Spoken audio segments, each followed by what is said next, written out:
I'm Jeff Pospisil, and this is the Finance Committee training I'm creating this in 2019, and it's entitled How to Win as a Finance Committee.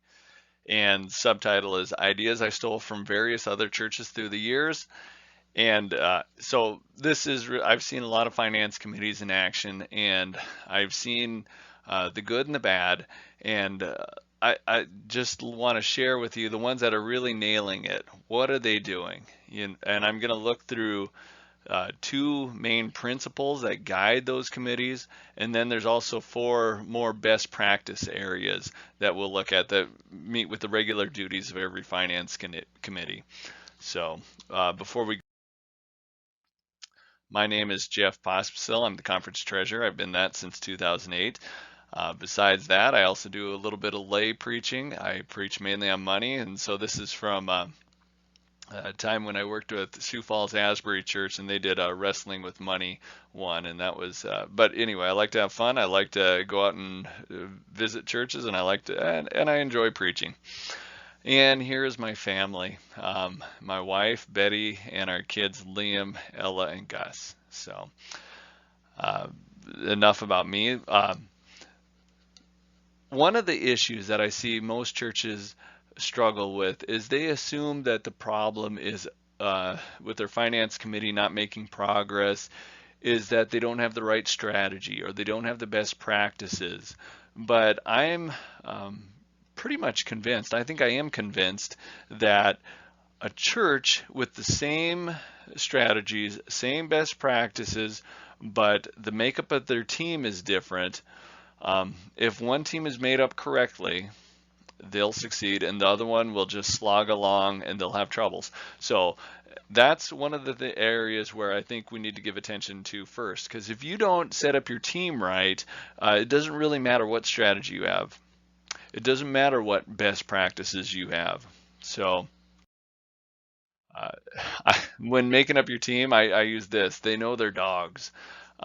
You know what? There's really two characteristics I look at for if you would be a good finance committee person, and it's not financial knowledge or investment knowledge or accounting knowledge or anything like that. Those can be a bonus, but really when I look at it, two things. One is, do they have a faith, a strong faith? And then also, have they bought into the mission and the vision of the church? So yeah, so do they love Jesus? Do they love the church? Those are the two main criterias. If they meet those two main criteria, I liken them to, this is a German Shorthair, a very useful dog. Like most dogs, it loves people, but it's a useful dog. You take this dog out hunting, and it helps get the work done. It knows what to do. You don't have to lead it everywhere. It will help you get to where you want to go. And that's how a finance committee person is. If they have a strong faith and they're bought into the mission, vision of your church, they're going to help push the work forward. They're going to help make progress. They're not going to be people you got to drag along. They're going to go out ahead, and they're going to be a fully engaged person. The opposite, or the next one is not really the opposite, but it's like someone that loves Jesus, but they're not too sure about the church. They don't really know about the mission and vision of the church, but they do love Jesus. And I liken that to a King Charles Cavalier Spaniel. This is an enjoyable dog, except for that it's worthless. So it will not do any work for you. It will follow you around and it'll be your best friend. But if you want it to do anything useful, no, it's not going to do that. It might be able to keep your lap warm, but that's about it. And that there are those committee members that, yeah, they'll nod and they'll agree with you. They're almost like yes men, but they love Jesus, and but they don't really know where the church is going. So they're going to just follow around and wherever they're going. So it's important to know this, because these people, it might be possible to have them fall in love with the mission and vision of your particular church. It might be possible to bring them along so that they become useful. But that would take some intentionality.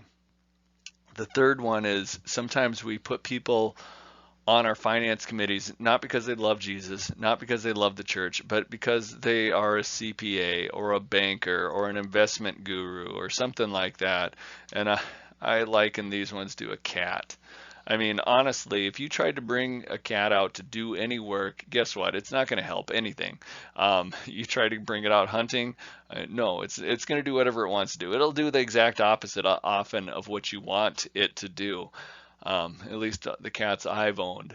And so cats are very independent, and you'll wonder, why is this person make everything so hard? And but that's just how they are. And I would just say, if you have somebody like this on your finance committee who's a cat, I mean, the best thing you can do is probably let them go the next time there's nominations. Uh, they're not going to be useful. It's way too much work to bring them all the way to a strong faith and a love your church. I mean, it's so the best thing you can do is avoid that. So the next time you're looking around your finance committee, keep that in mind. You know, who is the German short hair? Who's the King Charles Cavalier Spaniel? Who's the cat? You know, and hopefully you make progress towards having more and more people that love your church and love Jesus. So that's the first principle. The second principle is that finance committees that win, they get out of the armchair. They are active. Because of their service, you can tell they make a difference. Um, I've been on finance committees for approximately 16 years, and normally what I see is here's a typical finance committee meeting. You receive the financial report. You review it, you voice your concerns and criticisms, and then you do the same thing the next meeting, and the next meeting, and the next meeting. And the one meeting you do a budget, you know, but for the most part, because of your service, the only thing that happens is there's really no change. You know, but it's such a gratifying experience, especially if you got the right people on your committee. It's a gratifying experience to know there's because this is a picture of the winter UMC trustees. They are they're making a difference, a very visible difference. A lot of times the trustees, because of their service, the building is improved or better maintained or whatever it is. The parsonage is improved. There's a visual difference. Same thing with SPRC. You know, they welcome in a new pastor, or they help build up your pastor, equip them, or the staff, or something like that. They make a hire, so there's visual progress there. The better the pastor does, a lot of times the SPRC could say, "Hey, we helped with that." The better the staff does, a lot of times they could say, "Hey, we helped with that." But when you get to the finance committee, again, what does the finance committee accomplish? And the best ones that I've served on, the leader helped us establish 1 to 3 goals. You know, 1 to 3 goals to say this. This is how we're going to make a difference in the church. And I remember one time it was electronic giving. You know, another time it was changing up the chart of accounts, better reporting to the congregation, various things, you know, setting up our investment strategy or setting up an investment account, you know, all those, there's a lot of those kinds of things that they could help make an actual difference. And then you could say at the end of the year, because we served, this church is better off because of this. You know, you have something to point to. So those are the two principles. So get the right people on, and then also set out those goals, set out those difference makers. Now we're going to look at the best practices. Uh, Great finance committees, they put down the shears and reach for the fertilizer.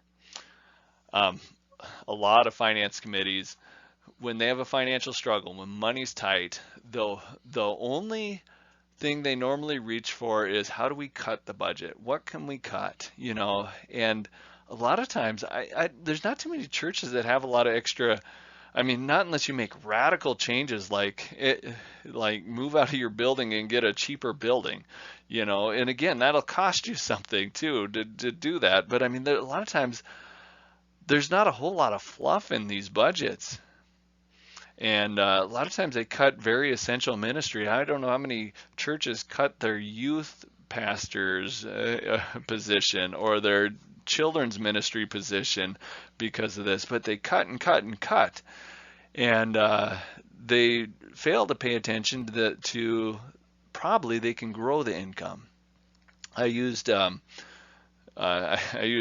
black cow manure fertilizer here instead of Scott's or something like that, because guess what? That's probably one of the most unpleasant thing to do is talk about giving in church. One of the dirtiest jobs, or one of the no, very few people enjoy it. I go out and preach it, and I usually preach 3 or 4 times per year a stewardship sermon, and guess there's very few people that will look me in the eye after I preach it. But then again, I come back there a few years later, and there's people's lives that have been changed because they got the message. So we're going to see changed lives, and not only that, but then also the ministry of the church will be better able to carry on because people will be giving more. So people's lives will be changed, and we'll have more resources to do more life-changing ministry. But again, you got to put down the shears and reach for the fertilizer. So how do you start making progress in this area of growing givers? How do you put on that fertilizer? I start with these questions. Are these I guess, methods? One is, let's look at the giving patterns and giving potential. I like a step chart.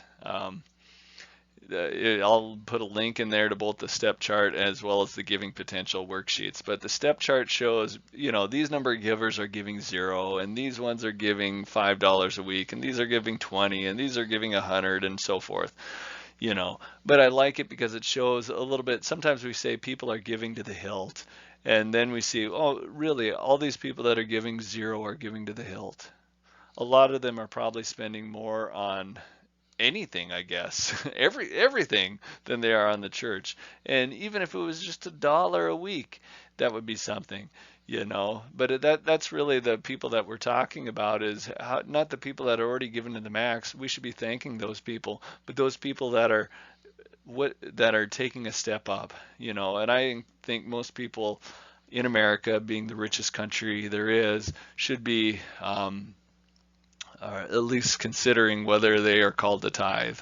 So the other thing I like is the giving potential worksheet. And what that is you look at the median household income of your county and the number of giving units, and then you just multiply it. So you have 100 giving units and the median household income is 40,000, so you multiply those together and you get 4 million. So if they tithed, your church would have $400,000 a year. Chances are they don't, but you could do the math and see how much it is, So that it's a useful thing, because then you can look and see, oh, our people are giving, let's just say 2% of their income. Well, what if we can grow that? 2% is not well, it's not bad, but it's not great. I mean, if you grew it to 2.5%, that would be challenging somebody from maybe giving whenever they're in church to signing up for electronic giving. That's probably that extra 25%, or maybe that's challenging somebody that's been giving $20 a week to giving $25 a week. Not a huge change, but when you keep making these changes and people keep taking more often steps up than anything else, than staying the same, then it starts making a big difference.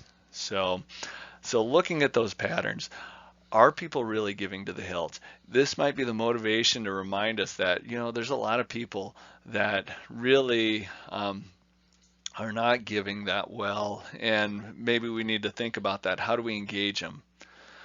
And I like to ask questions. So I would say, why do I give? Why do I not give? Why do my friends give? Why do they not give? Do those kinds of things, and then other questions are, how is my church teaching generosity, or that relationship between faith and finances? How are we sharing those stories, that those engaging and inspiring stories, are bringing them closer to ministry, because that's why people give. They give because the church is making a difference. Lives are being changed. People are being loved, that kind of thing. They're experiencing God.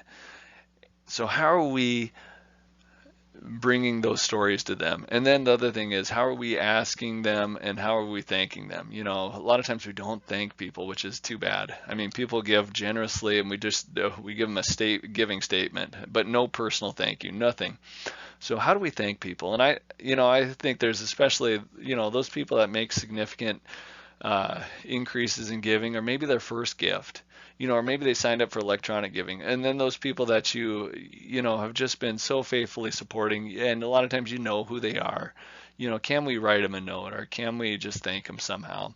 And then for the asking part, I've become a believer in recent months, actually, that the pledge card, or the commitment card, or the estimated giving card, whatever you want to call it, is important, because it forces people to think about their giving, make a decision, instead of just assuming that they're going to give the same every year. It's a challenge. It is a way of asking people to give towards the operations of the church. There's other ways to ask too, especially for special offerings, but at least for the regular operating budget, something like a pledge card or a commitment card is not a bad thing. And then the next thing is just working with the pastor and others to make changes. So whatever you see, so if you see that, we haven't been teaching, or we haven't been thanking, or maybe we need to provide electronic giving options, whatever it is, maybe we need to visit with people about how to do their will and their legacy giving plan. Maybe it's something like that. But either way, you can start, that'll be one of your 1 to 3 things to start thinking about. One of the things I really like is the New Consecration Sunday, which is a good thing to consider too, because it has a lot of these things. It helps teach, it helps engage and inspire, because people are giving their testimonies, and it's a way of asking them. And then afterwards, you do a brunch to thank them. So, I mean, there's a lot of those things that are right then and there. So I strongly encourage you to think about that. The next one is good finance committees. They speak English and accountant. When accountants and finance people talk, a lot of times they talk in terms that the regular people don't understand all the way. And so an accountant might say something like this, and the bottom line is the general fund is $13,000 in the red at the end of October. And you translate that into normal talk, what the people should be hearing is, giving is down, so we need to watch our spending, and I think I need a hug. It's that idea that, we just talk in terms that the people that are making the spending decisions don't understand all the way. Or people that are making decisions on how the church operates don't understand it all the way. So the finance committee, they need to be able to translate it to the various other committees, as well as the leadership group, the administrative council, the leadership team, as well as to the congregation. So there's this translation issue that we need to, because you'll receive a report like this usually. This is a statement of activities. This is one I had from a long time ago, actually, but it's usually several columns of numbers and several rows of numbers. And somebody with a financial mind will know exactly where to look to glean the information they need out of it. They'll scan the columns and the rows that are the most important, and they'll see it. You give this to somebody on your lead team or your administrative council, guess what? You just confused them. They might look through there for the thing they understand. Like I remember I had one person on our lead team that they were in the copying business. So the thing they understood and the thing they always brought up was the copying line of our budget, and so I ended up hiding that in all of our office expenses, because we didn't need to waste time talking about a fairly insignificant line item. So anyway, but that this is not going to be usable for everybody. So first of all, the finance committee, we need to understand it. We need to ask questions. We need to make sure we are know what we're looking at, and that's where I think this is one of the benefits of having somebody that's maybe not financially minded. I remember one of the best finance committee members we had was a graphic designer and very talented, but again, their native language was not accounting. And it helped because then you had to make sure you said stuff in a way that you had to know it well enough to be able to teach it. So, and that was interesting. So from the finance committee then, okay, what are the groups, what are the committees that need to have reports? And most of your committees should be getting some kind of report. Hopefully it's in a way they can understand it, in a format they can understand it. And if we have to meet with them and to explain it or to say maybe we're not showing them what they need to see, how are we doing it so that hopefully they can look at the report and know, where they are at, if they can spend, what they can spend, and that. So thinking about how we communicate to the committees and other people that are making spending decisions, because they need to know, they need to have information if they're going to make good spending decisions.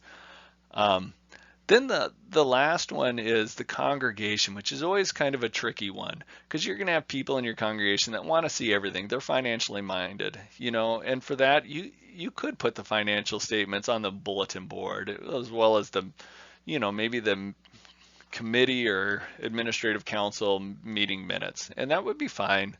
They can go over there, but a lot of times, the only time the finances are talked about in the church is when we're struggling. And that's probably not positive.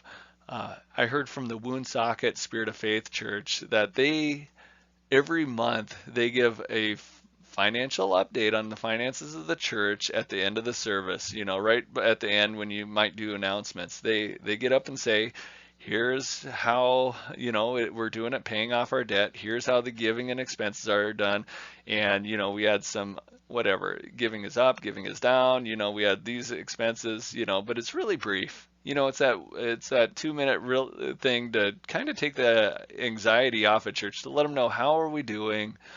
How much did they might have saw the improvements made by the trustees? How much did that really cost? That kind of thing. So, but probably the worst thing you can do though is just put in, here's what the giving was last week, because it's out of context. It could be up, it could be down, it could be telling people, well, shoot, the church is really struggling, when maybe it was just a down week for whatever reason, or the church is doing so good, maybe I should give elsewhere, when really it was just a up week. But so I like to, if I'm going to put something in the bulletin, I like it to be maybe a full month's worth of, here's our monthly income and expenses for the last month, maybe just a couple of lines.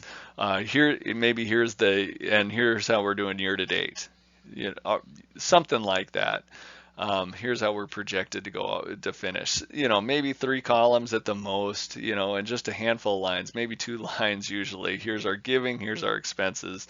Maybe another line for where's our debt at, so if you have debt.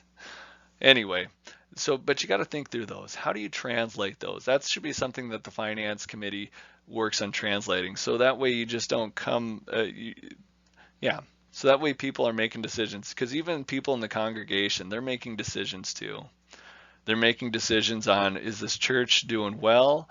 Do they need my support, or are they mismanaging it? And if the only time you ever come to them is when you need money, that seed of doubt is going to work in their mind saying, well, how is it that they're always asking for money? Whenever I see the finance person, it's going to sow those seeds of doubt, and they're going to make a decision that maybe this church isn't something we should support.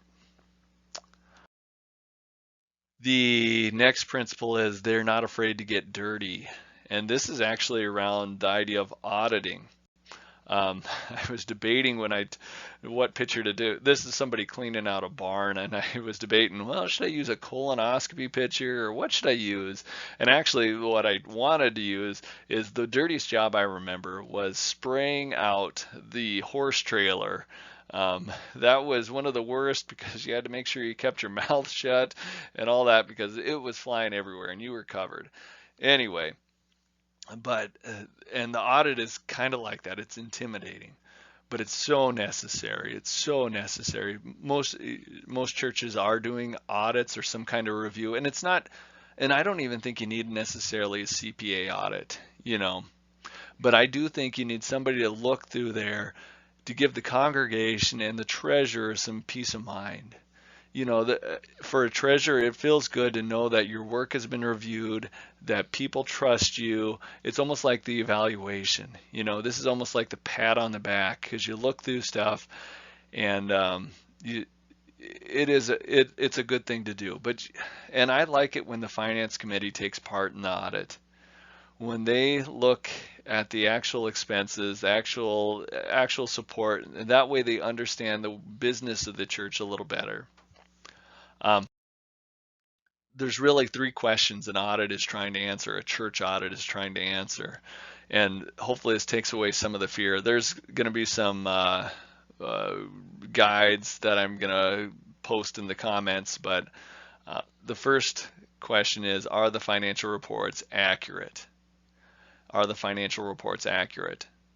So when you look at the balance statement or the statement of financial position, whatever you call it, how would you tell that the checking account is stated accurately or the investment accounts? You would look at the bank statement to see. How would you know if you have a debt that it's accurately recorded? Well, you look at your last statement. How would you know if the income is recorded accurately? Well, you might choose a sample. You might look at what the financial secretary posted or what was deposited and how does that match up with what's recorded in the books. The same thing with expenses. You might look and see, here's an expense item. How do I know it's accurate? You look through the transactions and maybe pull a couple samples. So just to double check. The next thing is, are there policies and procedures to protect the church? Whether this is written or not, can they tell you this is how money's supposed to get into the bank, from the offering plate to the bank? How does that supposed to happen? And then how does money get out of the bank? So for the deposits, if you're supposed to have two counters, then let me know how that's supposed to work. So either way, maybe if it's the expenses, maybe they have to do a special form, or maybe there has to be somebody signing off on it. How is this supposed to work? And then the next thing is just double checking it. Are the policies and procedures being followed? So then we'd look at it and we'd see like the counter sheet to see maybe if two people were supposed to count it, are there initials or their signatures on that sheet? If it's supposed to be, if you're supposed to have two signatures on a check, pull the bank statement and look at those little scanned images on there and see if there's always two signatures. Or if you're supposed to use a special form, pull a couple of expenses and see if they're using this form and that is properly filled out and used. So it's not a big thing, but it's not that hard. I'm not going to say it's not a big thing. It's not that hard. More people can do this. They can double check. They can put on their skeptical hat and just kind of look and then be able to say, hey, here's what we saw. We saw that for the most part we're using the special form, or we're always doing two counters, or whatever it happens to be. So the next thing is good finance committees. They don't budget with rose-colored glasses. What I see a lot of times is churches will fill out the expense part of their budget, and then they will just pencil in the income part, whatever the income needs to be to match the expenses, completely ignoring what the historical trend has been. You know, this is one of the rare ones actually. This is from my time at Bismarck First United Methodist Church. We budgeted $475,000 in general fund income.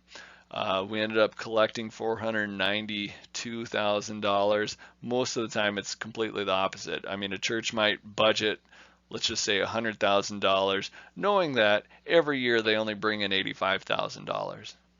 And the hard part about that is it puts so much stress on the finance committee and the treasurer because guess what? It was stupid. I mean, you know you're going to have to cut or something like that because there's $15,000 of stuff that has to come in there, and the treasurer and the finance committee, they know they don't have enough money to pay for it. So if we're going to borrow from our investments, let's just put that in there, and so we know we're going to borrow $15,000 from our investments. Let's not kid ourselves. I like this quote. It's from C.S. Lewis, one of the, I think it's the first Chronicles of Narnia book. It says, "Now the trouble with trying to make yourself stupider than you really are is that you very often succeed." And so, again, trying to think about how to explain this, and maybe this is repetitive, but it's like you get your picture taken. And you know what? If you squint just right, you look like you did just about when you were 20. You know, you look pretty sharp, but as you open your eyes more, you start seeing that, you know what, you're not a 20-year-old anymore. You are a 65-year-old who looks maybe like they're 75. So that's one of the issues. But that's why you need to take off the rose-colored glasses. You know, let's try to be accurate with our budget because otherwise we're doing a disservice to our leadership, first of all. Our leadership doesn't have to wrestle with this. The finance committee is going to be forced to help make recommendations on where to cut because we're not going to get the money in. We're adding extra stress throughout the entire year because for this one time when we're setting the budget, we're not doing the work to actually make it realistic. So yeah, and it's a horrible thing. I always hated that when I've done that, when I do that. So, but the more you can have an accurate budget, the more people can have freedom to spend their budget. The more people can, the more people can act without that extra anxiety too. For additional resources, I want to point you to, first of all, our website, www.dakotasumc.org or dakotasumf.org, but under dakotasumc.org, under Finance and Benefits and Finance, you'll see we have stewardship resources, finance and administrative resources, legal resources, and video resources. Uh, One other thing we do on the second month of each quarter, on the second Monday, we do a financial foundations webinar. And that's a webinar where we kind of alternate. One is where Sherry Meister from the Dakotas United Methodist Foundation leads, and it's more on generosity and how to raise money. And then my side is usually more on the finance and administrative side. So, but we've done such things as setting up electronic giving or how to ask or chart of accounts, yeah, how to set up an endowment, those kinds of things. We just want to help, and we record them and we put materials together, um, but hopefully those are a help. And then the other thing we do, I guess I do, is I do this weekly video. It's called the 10-Minute Treasure. I put it out in my YouTube channel, but I also link to it on the website, so you can find that under the video resources. And what I do is I take the church questions that I get throughout the year. You know, usually I film a bunch of them at one time, so I'll take the questions that I got for the last month and just try to answer them for everybody because chances are you're not that church that asked about, okay, how do I prove my church is a 501c3? They're not the only one that's ever had that question. Maybe they're the only one that called, but they're not the only one that asked that. So I put out a video on that. I put out another one on um, various other things. I'm hoping this will be a library of them. I put out, I think, 7 or 8 of them now, and I'm committed to doing this once a week, and hopefully it'll be a benefit to people. So, all right. Lastly, I just want to thank you for your service on the Finance Committee and for watching this video. Hopefully it helps you to be the best Finance Committee you can be. I'm going to link all the resources that I hope maybe could be helpful to you on the bottom there. Um, but really, what you do is so important. Finance is one of the areas that Jesus addressed the most because it's one of those areas that can get out of whack so quick. And so what you do is so important. And again, I just want to just restate that part of the reason why I do videos like this and why we do trainings is because, you know, we have a great Savior, Jesus Christ. And our mission of bringing people to know Him and grow deeper in their relationship with Him is so important. And I think one of the best things we do is doing this together, connected as many churches, or even within our churches, not just me to you, but I think churches connected all together. So I just want to thank you again and have a good finance committee.